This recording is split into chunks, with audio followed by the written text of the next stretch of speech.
I am David Schrager, the Secretary of the Beverly Hills Bar Association's Entertainment Law Section, and it is my privilege and pleasure to be with you here today. Welcome to our program today entitled Conflicts, Clients, and Credits, Ethical Traps in Entertainment Law, which promises to be an exceptional seminar about a critically important topic for practitioners. Thank you to everyone for attending today. We appreciate your support and your engagement with the bar. And thank you also to the excellent team at the Beverly Hills Bar Association that facilitates these exceptional programs. And it is my honor to now introduce our speakers today, Annie Thompson and Dana Ulise, who will help us navigate the complicated ethical landscape that can exist for transactional lawyers and indeed all practitioners. Annie Thompson is the Chief Claims Officer for Lawyers Mutual Insurance Company. Ms. Thompson leads the claims department overseeing litigation and pre-litigation strategy and legal analysis of duty, breach, causation, and defenses in claims. She's also responsible for the evaluation of coverage concerns regarding policyholder tenders, and she participates in mediation and settlement negotiations on behalf of policyholders. She previously acted for Lawyers Mutual as Director of Content and Production of Live MCLE, available to policyholders. And for 10 years prior to being promoted to Chief Claims Officer, Ms. Thompson held the title of Claims Attorney. She is also a certified specialist in legal malpractice law and is among only about 100 in the state who has achieved this certification. Dana Ulise is the Chief Underwriting Officer for Lawyers Mutual Insurance Company. Dana has extensive experience in the legal industry, of course. She had extensive litigation experience in private practice for over a decade. And in 2018, she transitioned into the insurance field and has held the position of underwriting manager at Lawyers Mutual Insurance Company.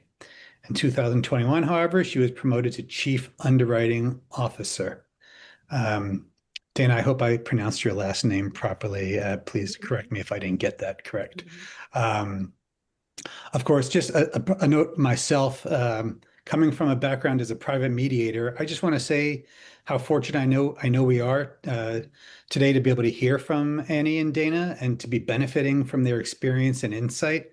Entertainment lawyers know that insurance professionals and claims adjusters, they just play such a critical role in how business is done in our industry and how disputes are resolved when things go wrong. These folks can often be the unsung heroes when it comes to these types of disputes. They deal with an extraordinary volume of claims. They deal with a wide variety of issues. They can be tremendously high financial stakes. And there are often very competing sets of interests and personalities that they have to navigate.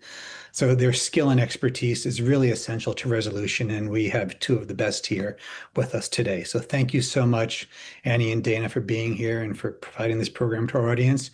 And with that, I will say let's get started, and the floor is yours. Thanks, David, and thanks to the Beverly Hills Bar for having us here today. As David said, I'm Dana, and we have Annie with us as well to talk to you today about conflicts, clients, and credits, ethical traps in entertainment law. Entertainment law presents its own unique conflict challenges given the different overlapping roles that a lawyer can have, such as agent, manager, who they represent, whether it be production companies, talent, studios, and on and on.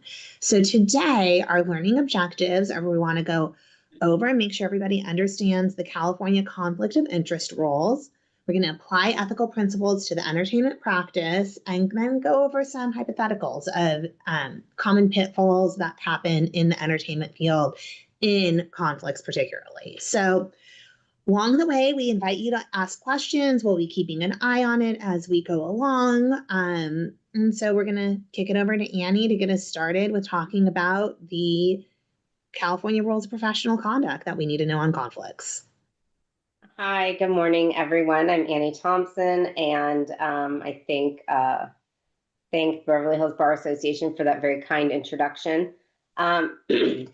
So one of the reasons, this is a shameless plug part of this program, is that Lawyers Mutual didn't used to write entertainment lawyers, and now we do. And so one of the things available to all of our insureds is a lawyer-to-lawyer hotline where you can talk to me or someone in my department about a lot of the things that we're going to talk about today. So if you ever, want any help or have any questions about our policies, we're here for that. But otherwise, I'm just going to hop in. And when I was thinking about doing this program, I was thinking, what is the difference between regular, transactional or litigation lawyers in other practice, and other lawyers in other practices and entertainment lawyers? And really, the rules are not different for entertainment lawyers at all. Entertainment lawyers are subject to the exact same rules as every other lawyer. However, the nature of the practice leads to more conflicts than other practice areas, and those are the ones that you all should be aware of. And sometimes an entertainment lawyer's value is in the relationships that they have, and those overlapping relationships can form the basis of a lot of the conflicts that we tend to see in these areas. So the types of conflicts, and you'll have in your materials a lot of the ethical rules that apply to this, and I'm going to talk about them as well as we get into this. But the main type of conflict in entertainment practice is multiple representation, which is conflicts between clients. So let's say you're representing both a production company and the talent in contract negotiations. Well, in that case, you need to look at California Rule of Professional Conduct 1.7. And it says it's basically the material limitation conflict if a lawyer's ability to advocate is compromised. There's case law on this as well, but the most basic conflict is when a lawyer is representing two clients with differing interests. And the rules say a lawyer shall not, without informed written consent, and those are very important words, informed written consent. They even have their own definition in the Rules of Professional Conduct. So a lawyer shall not, without informed written consent, represent a client if the representation is directly adverse to another client in the same or separate matter. And you also have to remember that conflicts are not a one-time analysis. Conflicts continue to need to be evaluated throughout the course of your representation. And a blanket conflict waiver in an initial retainer agreement is not going to protect you. So a client consent to conflicted representation is not the end of the analysis, and it isn't enough to protect you.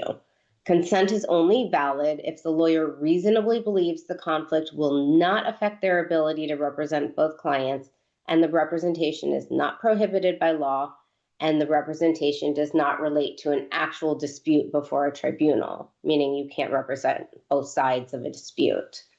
But you have to remember, you are a fiduciary with duties of loyalty and confidentiality, and these fiduciary obligations apply to everything you get involved in, whether it's contracts, transactions, any other dispute, whether it's in court or not.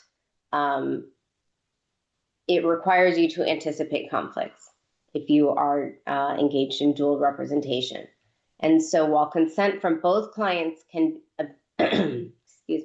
obtained from both clients can be valid where the criteria in subsection D is met, conflicts are unwaivable when the parties' interests are materially adverse. And that's sort of the situation where when one client desires one thing, the other client desires something else, and they cannot be they can't coalesce in a way that you feel like you're not putting the interest of one client ahead of the other. And that's essentially what you cannot do.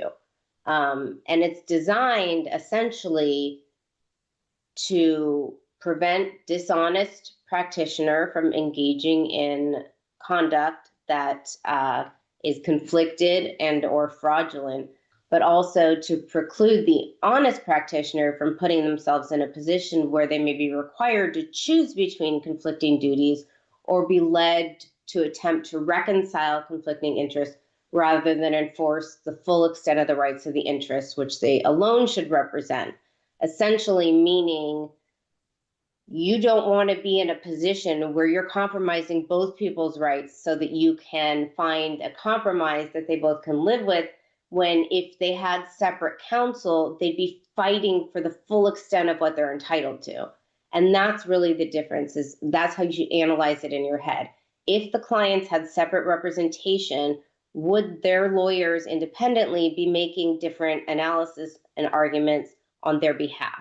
And that, to me, is a good way and a good reminder to lawyers as to how to think about conflicts. That if I wasn't representing both of these people, could stronger arguments be made and could benefit them more? If that's the case, the clients need separate counsel. And that is something that I will tell you in this presentation. I'm going to give you a lot of information that I'm going to tell you is best practices, and you're going to tell me without telling me that that's sometimes impractical in the world of entertainment law.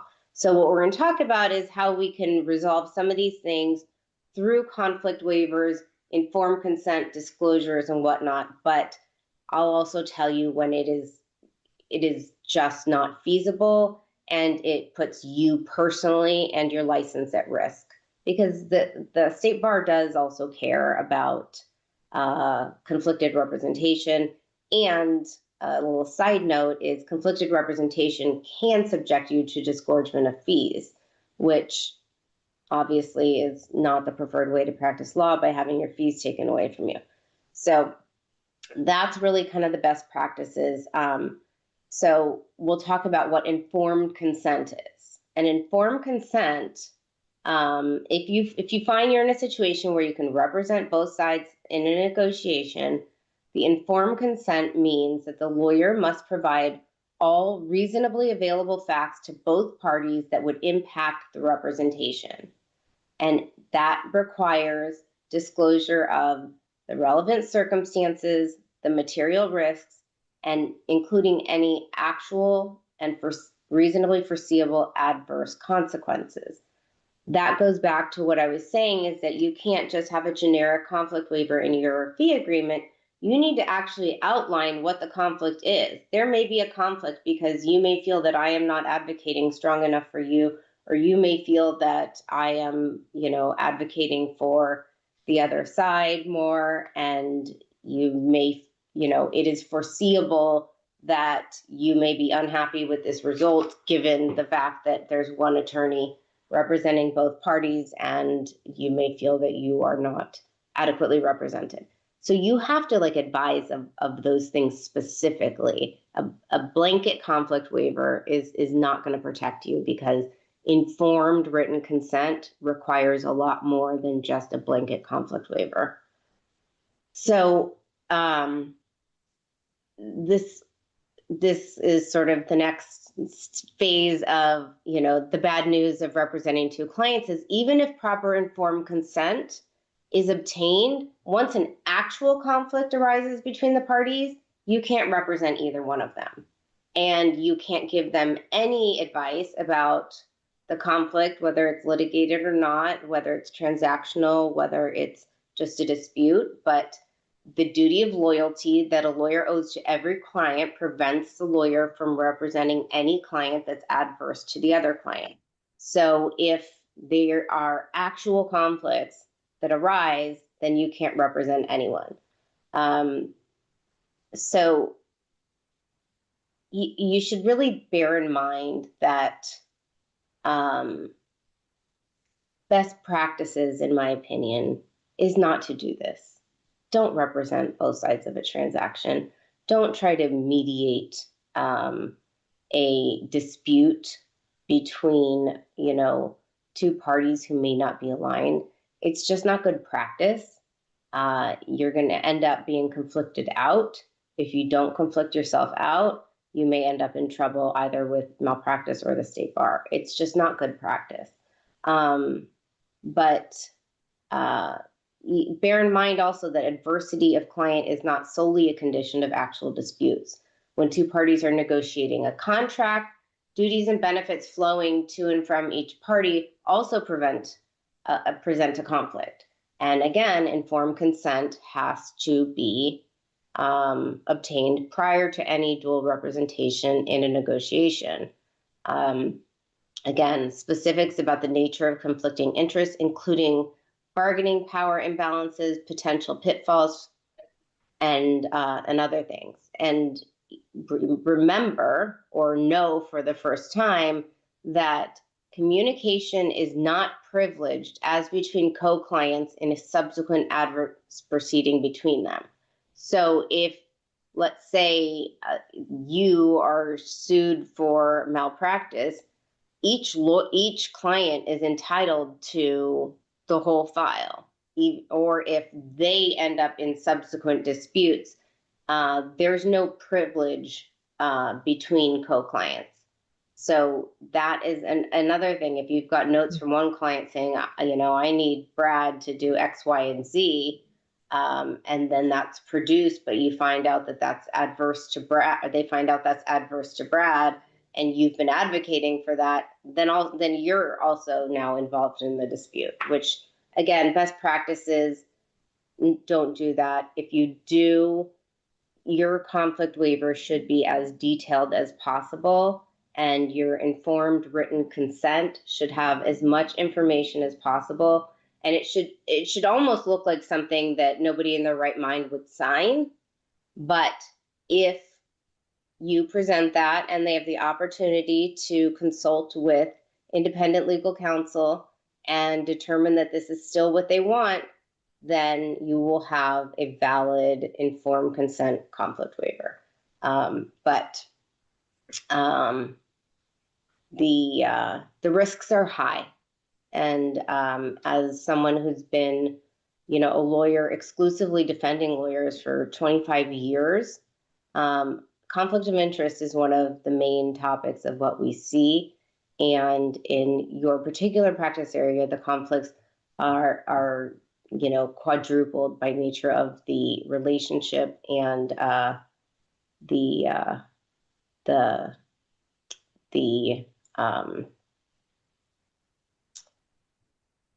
I forgot where I was. I was looking at the Q&As, guys. I was just going to say, Annie, we actually have a question on directly adverse and whether something is directly adverse. Do you want to take a moment to address that right now? So we have an individual asking if two clients are working on the same feature and one's participation is a deductible as part of negative cost, for example, a bigger salary being an example of a deductible cost, thus impacting the other potentially, is that considered directly adverse? Well, assuming like two clients working on the same feature, let's say we're talking about talent. So you've got two actors or performers, or just two artists, and one has a larger salary than the other, that's not necessarily directly adverse, because salary, for example, is based on a lot of different things. And you can negotiate for one of the artists without impacting the other. And so it's sort of like any business, and using salary as this cost, as this conflict item. I don't believe that would be a conflict, because salary negotiations, you can effectively negotiate for both of your clients without impacting the other client. And that would be one of the situations where I think you should absolutely disclose that you are representing someone else in the same production, because if those two people ever get into a dispute, you never want them to go, well, I'm going to call my lawyer and I'm going to call my lawyer, and it turns out it's the same person. You want them to know that you're representing each of them in connection with that particular production. But when it comes to things like salary negotiation, because you're negotiating salary with a third party, and you can advocate for both of them fiercely and get them as close as you want to their goals without impacting the other. It would be different, for example, where these things, if you've got, insurance funds and you've got two people in the same car accident negotiating over the same pot of money. That's different in entertainment. Nobody's negotiating over the same pot of money. So in that case, I think you absolutely would be able to handle that with appropriate disclosures. So I hope that answers the question. Again, I mean, if it's a low budget project, maybe there is only a certain amount of money available. And maybe in that situation, it could potentially be a conflict depending on the size of the project and the budget of the project. But that's one of those things that in entertainment, everything has a different analysis than it would in other areas because of the diverse nature of the projects you all work on. So the next category of conflicts that I want to talk about is business deals with clients. And I'm going to flip to Dana for a second, because Dana, as our chief underwriting officer, we look for what makes you risky as an insured in the entertainment field. And I think this is something that Dana would say puts her hackles up and makes Lawyers Mutual very concerned. And that is absolutely correct. So on our application, this is actually something we directly ask about on the underwriting side, whether as a lawyer you are wearing multiple hats, which includes potential business deals with clients. And we do see this more often in the entertainment field, with lawyers potentially taking an interest in a film or taking on some sort of sponsorship deal where they're kind of investing in a product with their client, or something where that client's putting their name on something. And so this is definitely something that, like Annie said, puts kind of spidey senses go up, where we have to ask a lot more questions, because you need to make sure that in going and entering these business deals with your client, you're not actually creating a conflict between your own interests and your client's interests. And so this is really where this kind of comes up in the conflicts realm and our concerns with potential business deals with clients. So Annie, then from the claims standpoint, what rules are out there that govern this? They're the like I said at the beginning, these rules aren't any different than any other lawyer. Think about like startups where, clients say, I want so many shares in XYZ in exchange for doing your legal documents. It's the same thing, and it's the same rules, but the rules about investing with clients are really, really strict. And they do not favor lawyers at all. So that's California Rule of Professional Conduct 1.8.1. So it requires written disclosure, fair and reasonable terms, and again, clients informed written consent. And you can be disciplined. There's a case, Beery versus State Bar, where a lawyer was disciplined for entering into an unfair business transaction with the client. So the rules for transactions between a lawyer and a client are more stringent than anything else.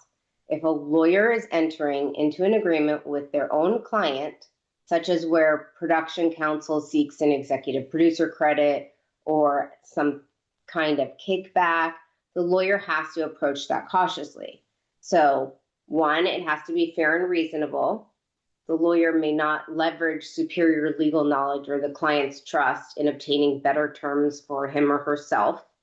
The lawyer must tell the client in writing to obtain independent legal advice before entering into the transaction. And you have to give them time to do that. Having somebody sign a document that says you're entitled to independent legal advice and signing the same day, that's going to be held against you. And so the client has to give informed written consent to the transaction, and specifically the nature of the lawyer's involvement and the conflict created thereby, because it is a conflict, absolutely. And so these can apply to transactions with former clients. And all of these things are fact dependent, but you have to know that the law presumes that the transaction is unfair to the client, and the lawyer bears the burden to overcome that presumption. So it is a rebuttable presumption that this deal is unfair to the client. Because again, you're a fiduciary. You have duties of loyalty, confidentiality, and you have higher ethical duties to your clients than you do as, you know, an outside investor. So that is kind of a big deal, and I don't recommend lawyers investing in clients' projects. I know sometimes, depending on the size of the project, that's the only way they can afford a lawyer, is by a lawyer sort of investing in the startup of this project. You can do it, but you have to be incredibly careful, because the requirements for independent legal advice and written consent are, you know, they are greater than they would otherwise be when we talk about, you know, you have to tell someone they're entitled to independent legal advice. For example, like if you are disclosing a mistake, you might say, you should consult with another lawyer about whether or not you may have a claim against me. You can write that. This is bigger than that.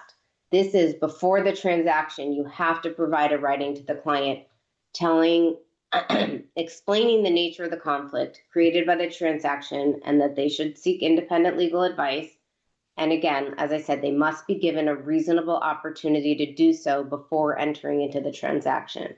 At least one decision has condoned a transaction without full informed consent, but only where the client actually hired another lawyer for advice on the transaction. So the better practice would be to ensure that the lawyer entering into the transaction actually makes a complete disclosure, especially if it's not in the lawyer's interest to do so, because that's conflicted representation. And with the presumption that it's unfair to the client, entertainment lawyers really need to be mindful of the fact that these transactions can be very dangerous for you.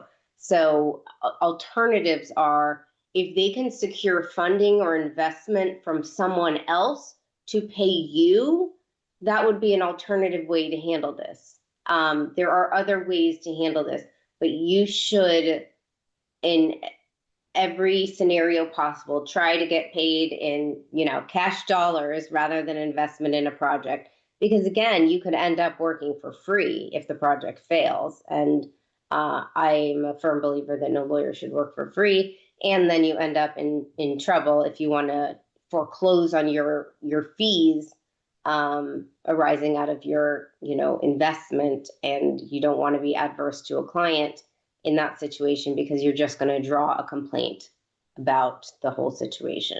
And that's like a playbook. That's exactly how it will go.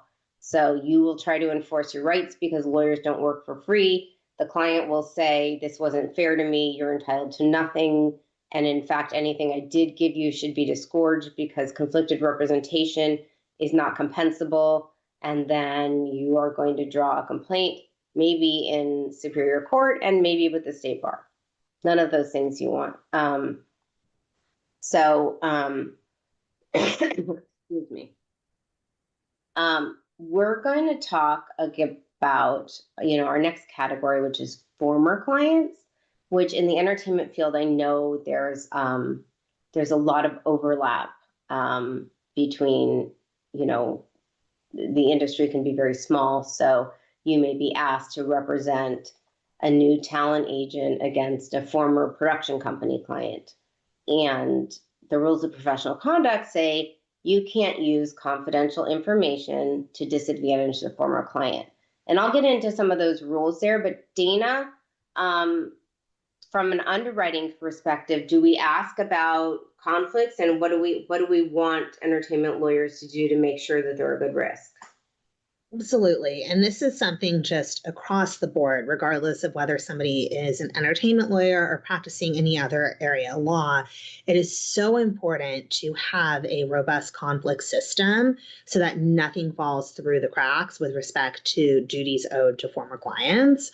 And so this is something we do ask about on applications. It's something that every firm, whether you're a solo or a large firm, should have in place to be really making sure that duties owed, because there is a duty still owed to a former client, and there is the potential for conflicts. And so this is really a big factor in risk analysis. And so knowing that, what do you recommend, Annie, from a claim standpoint?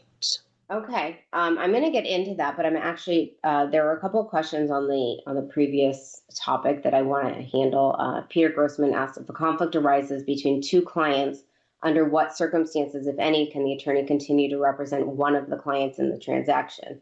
And the answer is there are no circumstances under which you can represent one of the clients in the transaction, because you are then adverse to a former client and you can't do that.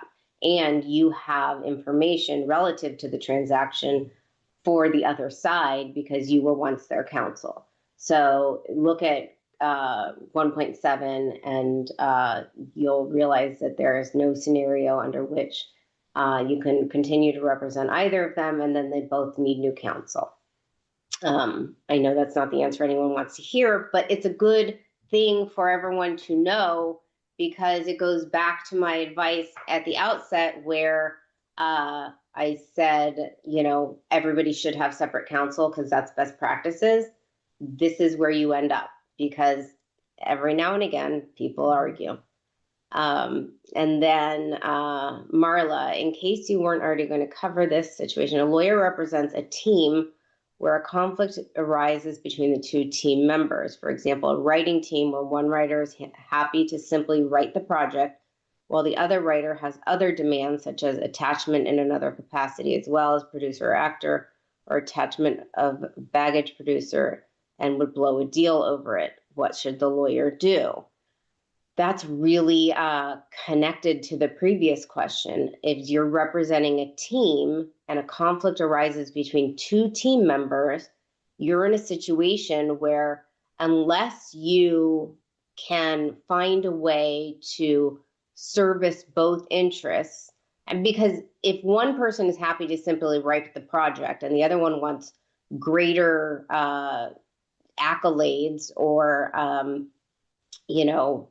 titles, if the one team member who's happy with writing as is, this is all about continuing the conflict analysis. If you talk to the two team members and you've got the one who's happy to go along to get along and doesn't care about the things that the other writer is doing, you can advise and disclose and get a conflict waiver and say to the happy guy, hey, I'm going to go and I'm going to advocate for this, this, and this because I also represent that client. But if it's going to blow up the deal to the detriment of the happy client, then you're in a real adverse situation. But if simply advocating doesn't have the potential to blow it up, then I think you can do that with proper disclosures. But again, you see how nuanced this gets. You have to really think about, okay, I can advocate with disclosures because this person isn't asking for anything more, but this person is, and you can advocate for more, but you can't do that to the detriment of the other one, and that detriment would be if the deal's going to blow up. So it's a pretty nuanced analysis. And again, this is the kind of thing that we do on Hotline, is we walk you through these situations and we talk about it, and we'll pull out the rules of professional conduct and we'll read them together. We definitely like to help you in those situations. But because time is going quickly, I'm going to go on to the former clients that we were talking about, representing a new talent against a former production company client. So California Rule of Professional Conduct 1.9 says you cannot use confidential information to disadvantage a former client. And so if this is kind of twofold, because your current client needs to know that the other side is a former client, so there's sort of the pull your punches rule of professional conduct, where you are in a conflicted situation if, because this person is a former client, you are not going to be as aggressive on behalf of your client as you otherwise would be. And then there's also the duty to the former client, precluding you from using that information. So basically, a lawyer has represented a client in a matter may not thereafter represent another client in the same or substantially related matter in which the interests of the former client are materially adverse. But if you don't have,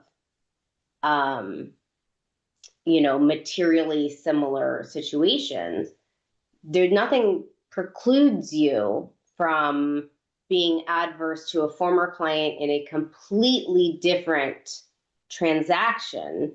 However, that goes to, and I believe it is Rule 1.6. I'm not positive. I did not put that, or maybe it's 1.9. In any event, in the California Rules of Professional Conduct, and I will say, if anybody after this wants a digital copy of the Rules of Professional Conduct, we can send you a PDF to have handy on your desktop to look at whenever you need to reference it, because as often as I talk about these rules, I still need to reference it. But you can, but this requires a requires a disclosure to your current client that that's a former client. And again, I always call that, sort of pulling your punches, because that client needs to know that you formerly represented them, because you don't want an argument later on that you weren't as aggressive as you should have been because that was your former client and you wanted to maintain that relationship. You also need a conflict waiver from, the former client to the representation. So that gets a little dicey. It's a dicey situation. But if a lawyer represented both parties in negotiating a deal, that's a situation where a lawyer can't represent one of those parties in a subsequent dispute over the deal, even if the adverse party is no longer represented by the lawyer. So, in the introductory example, if a lawyer represents both sides to a directing deal, representing the director only for purposes of the deal, and the director later raises a dispute with the producer on that project, the lawyer may not advise the producer on the subject matter of the dispute without informed consent of the director. Again, informed consent requires that the lawyer fully inform the director in writing of all reasonably available facts that may affect the director's decision to consent. But what I would say is best practices is not to do that joint representation in the first place. So that's really, you're always going to hear from me the black and white, just don't do it. Dual representation, conflicted representation, suing former clients. Those are all muddy waters. I understand that they sometimes need to occur by virtue of practice areas and whatnot. And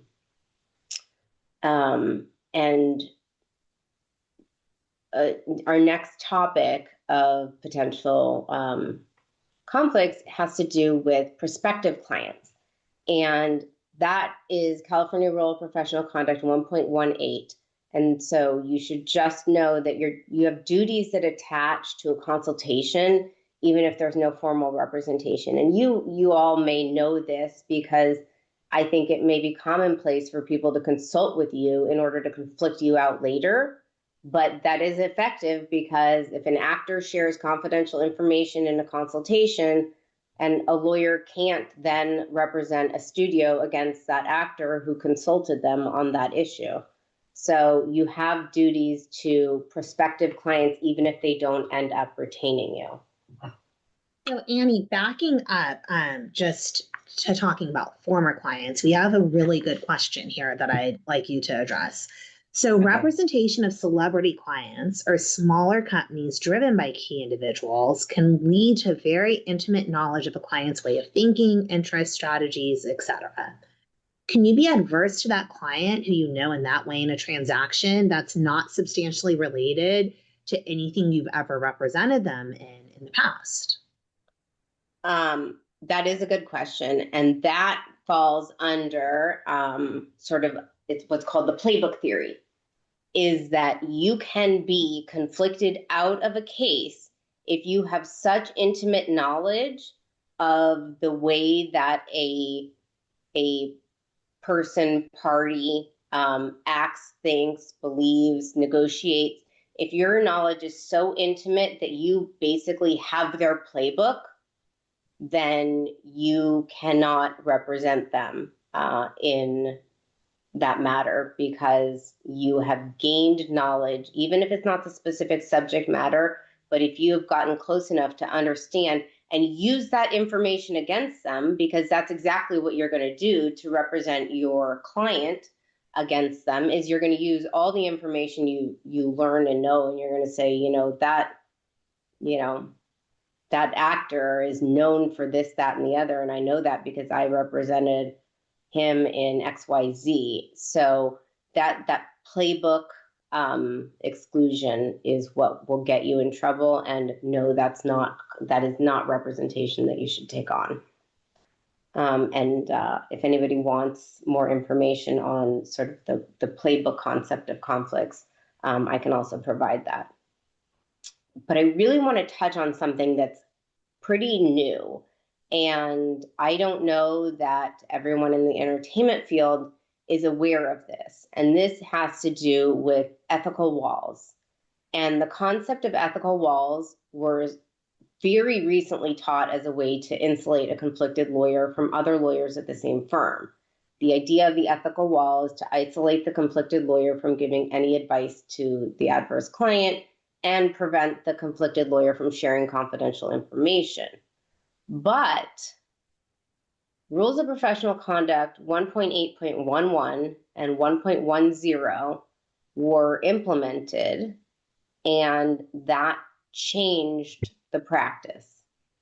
And so they both concern imputation of conflicts with a law firm, but they apply to different situations.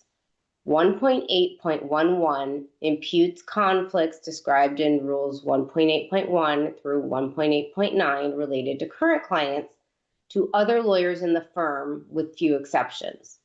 Rule 1.10 is the general rule for imputing conflicts of interest, and in California, it permits an ethical screen to avoid imputation when a lawyer moves between firms, but only if the lawyer didn't substantially participate in the prior matter.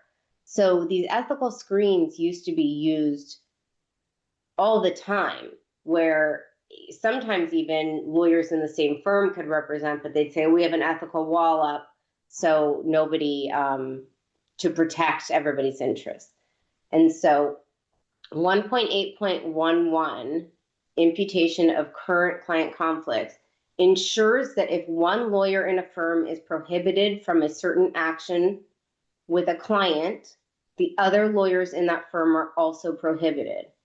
And it extends to a prohibition based on a personal conflict to the entire firm.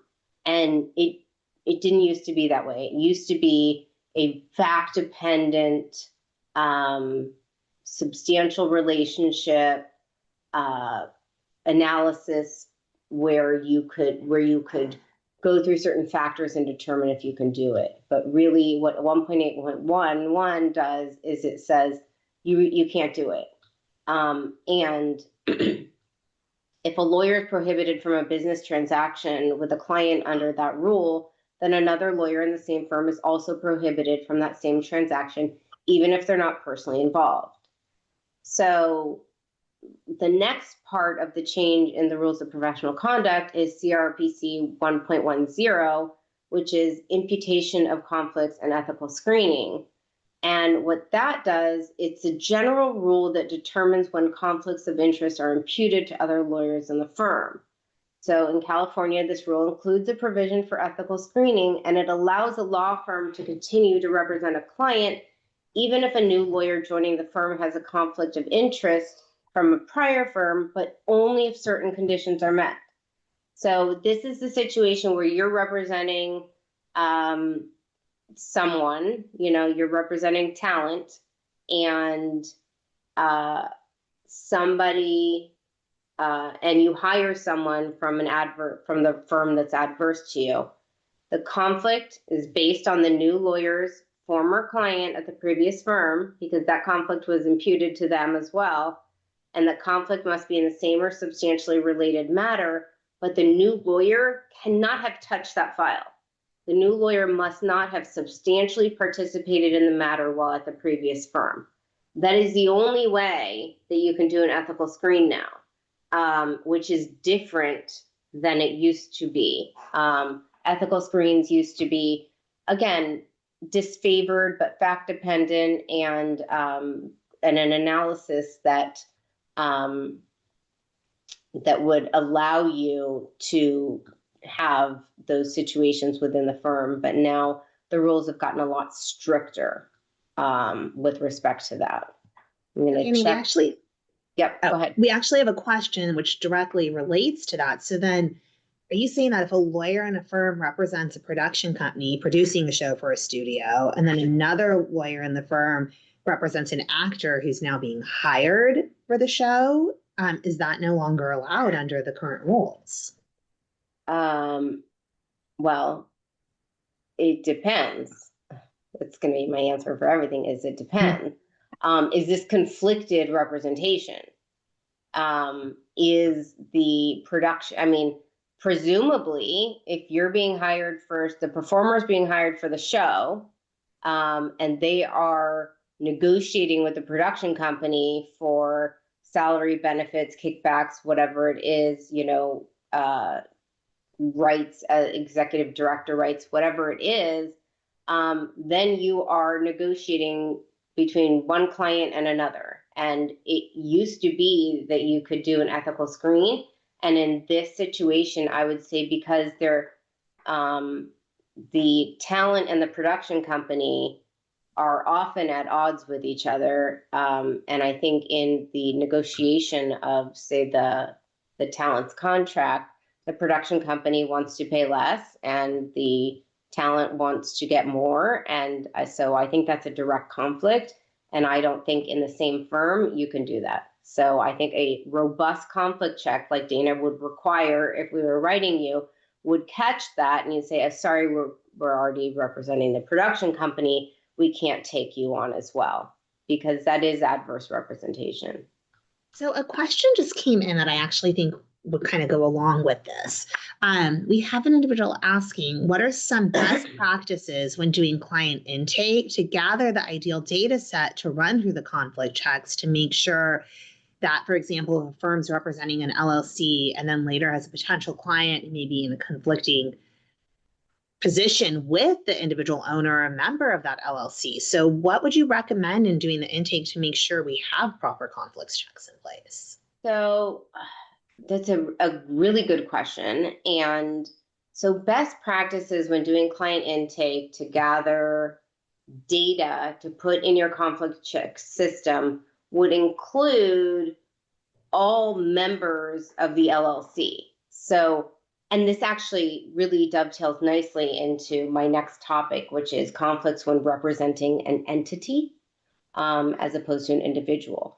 So when you are doing your conflict checks on the representation of an LLC, I would find out who all the members of the LLC are and the LLC itself, and then put all those in your database.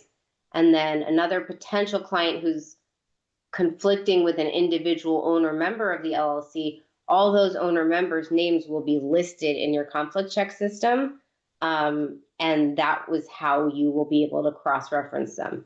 But, you know, so I hope that answers your question. And I'm going to dovetail into conflicts when representing an entity. And that's a perfect example. So thank you, Sharonda. When representing an entity, you represent the entity, not the individuals. And so if a client signing a fee agreement is a business entity and there's additional, you know, there are additional considerations for conflicts. You are obviously communicating with humans and entities can't speak to you. So your entity is being, you know, there's a mouthpiece for the entity, but that mouthpiece for the entity is not your client. Any individual associated with the entity California Rules of Professional Conduct 1.13a. If a conflict arises between a principal of a client and the entity, and the principal has had communications with the lawyer in the course of representing the entity, those communications can be privileged, but the holder of the privilege is the entity. So it follows that the lawyer cannot represent a principal of the entity in a subsequent or ongoing dispute with the entity. So the lawyer has to act in the best interest of the entity and even report to the entity if the lawyer discovers that a principal of the entity is undertaking or planning conduct against the interests of the entity. So that is a morass of complication. And so it's sort of like if you're general counsel for a business, you represent the business, not the individual. So think about a law firm. If a law firm has general counsel for the company, somebody's speaking in, on behalf of the company, but your interest is in protecting the firm. So if the firm is your client, I'm thinking about like outside general counsel. Not inside, so not a member of the firm. But if your firm has outside general counsel, their job is to protect the firm if the relationship is with the entity. So that gets very complicated because you may get phone calls from people within the entity, and you've got those communications. But if somebody reports to you that somebody else is trying to undermine the entity, you've got to protect the entity. So that gets to be complicated because you can't reveal client confidences. So you need to make sure who speaks for the entity, what you do, what you don't do. And so, for example, when we were talking before about the LLC and then a dispute with a member of the LLC, that falls into this category of make sure you know who your client is. And that is one of the critical things in any area of practice is make sure you know who your client is. It's very easy in these situations, especially if you've got, a small partnership or, two individuals. Your retainer agreement needs to say, I am representing the entity and not either of you. And, if a conflict arises, I can't represent any of you. So I am going to talk about real quickly some of the risks of serving as an agent, manager, or producer while also being an attorney. I know Dana has told me that we specifically ask about this, and we do not write people who are agents or managers because of the conflicting fiduciary duties and the conflicts that it creates. So if you are in a situation where you are wearing multiple hats, just know that either your insurance company may not cover you if you've got the policy, or you may not get insurance for acting in those roles because those are not legal services per se. So wearing multiple hats is risky, it's dangerous, and it borders on being unethical because, again, there can be conflicts between your fiduciary obligations in each of those roles. So that's just a good sort of reminder. Let's see, I'm going to answer a couple of questions and then we're probably pretty close to wrapping up. Nicole, can a lawyer represent a defendant, interview, and communicate with a former defendant who was dismissed by a confidential settlement agreement? The former defendant is now in pro per. I'm not sure I understand the question. So I think what's being asked is if there's a lawsuit, two defendants, one's dismissed and then goes into pro per after they're dismissed via a settlement agreement, can the attorney for the other defendant reach out to that individual who is the ex-co-defendant who's now in pro per? I mean, I guess the question depends on a couple of things. Were you representing that other defendant? And if you were not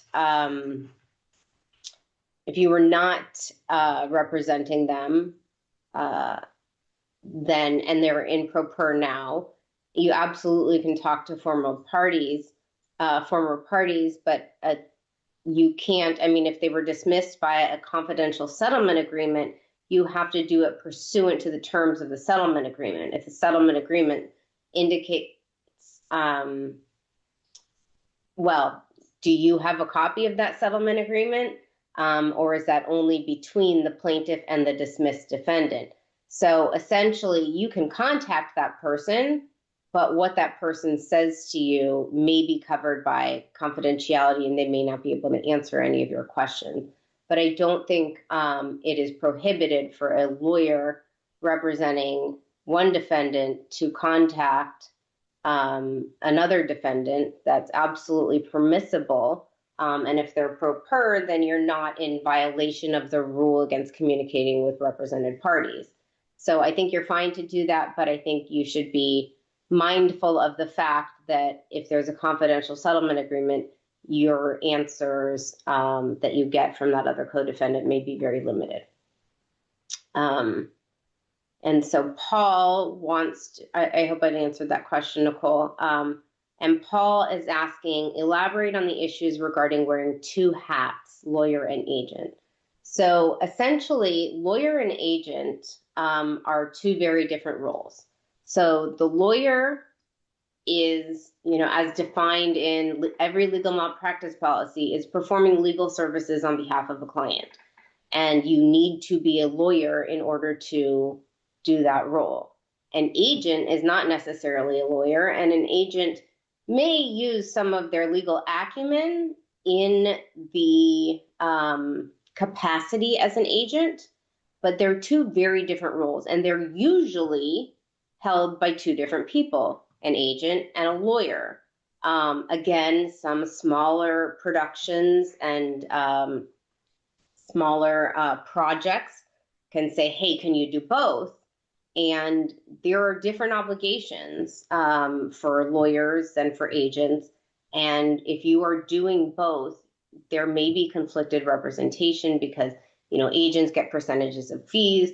Lawyers are doing allegedly only legal work. And so wearing those two hats is, as I characterize it, can be a situation where you have conflicted fiduciary obligations, because as an agent, you can also be needing to advocate for yourself as an agent, which again, that's basically almost like going into business with your client. And so then all those rules apply and they're construed against you.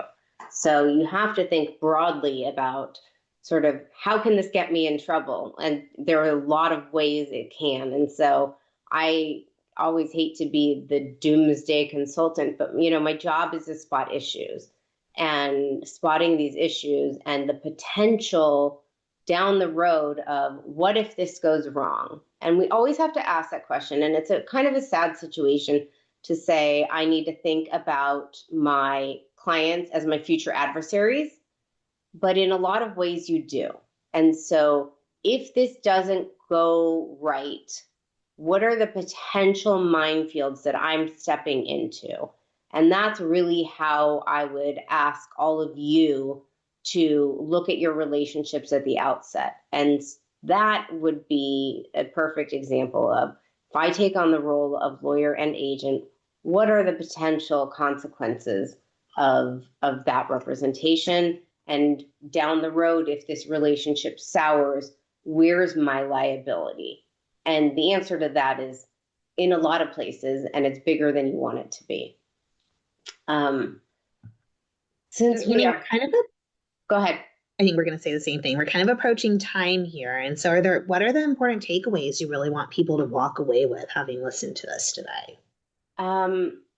So there's a few. Robust conflict checks, as detailed as possible. disclosure and consent, informed written consent required under 1.7b. Ethical screens, know that they are rarely effective in private practice unless the firm is very large. And know that if a conflict is unresolvable, rules of professional conduct 1.16 require withdrawal. So this will tell me, this leads me to retainer agreements, which, in some ways could be the beginning of this presentation or the end, but anticipate conflicts when drafting your retainer agreements. Advance consent for certain conflicts, but again, that's limited in California, and it needs to be an ongoing analysis. So practical guidance, draft a clear retainer agreement with the scope of representation, disclaimers, and conflict waivers. Again, avoid dual roles, resist that temptation to be both the lawyer and the producer agent. Maintain strict confidentiality protocols when handling scripts, deals, financials. You are a fiduciary. The fiduciary obligation is twofold. It is the duty of loyalty and the duty of confidentiality. And strict confidentiality is required as a fiduciary, and you can't get around that. So as tempting as it may be to have inside knowledge on something, maintain your confidentiality, and that maintains your reputation. And I know in entertainment law, your reputation is everything and your alliances are everything, because this is such a relationship-based area of law. I would always say that when you do have a conflict, whether it requires disclosure, whether it's entering into business, whether it's requires a waiver, having in that document a line that says you have the right to and should consult with independent counsel about the information I have just shared with you, that will save you a lot. Those words in writing are critical and very important to your defense down the line.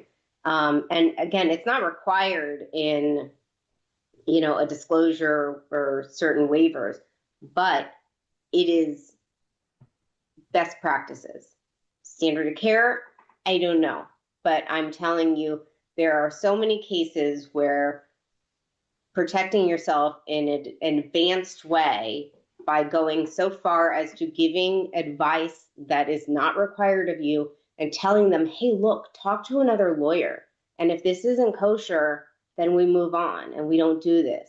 That is a really critically important thing. And I would include it in all of them, in disclosures and waivers. And certainly you must when you are entering into business transactions, that's required.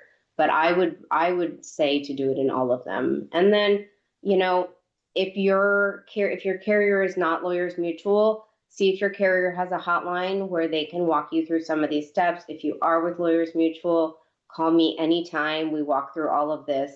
You can stay up to date with the State Bar opinions. There's an ethics hotline with the California State Bar. From what I understand, they don't do exactly as we do. But 2021 State Bar Opinion number 205 talks about multiple clients and joint representation and the importance of informed consent if you want to see some practical type analysis from the State Bar. So with that, I think we are essentially wrapped up, but I would just say conflicts are heightened in entertainment law because of overlapping interests, and that's just a fact of your practice area. The main pillars that you need to look at are Rules of Professional Conduct 1.7, 1.81, and 1.9. And your best defense in all of these cases are robust conflict checks, disclosures, and strict client communication and confidentiality. So I will leave you all with that. It has been a pleasure to present to all of you today. If you want any information about, our company or the Lawyer to Lawyer hotline and what we can do, we are all happy to talk to you. My information is included with the presentation, as is Dana's. So if you have a claims question or an underwriting question, we both remain available to you to chat at your convenience. Let me just do a double check in the chat. Okay, the rules of professional conduct are there. And David, I didn't answer your question, but you have direct contact to me, so I'll answer that offline.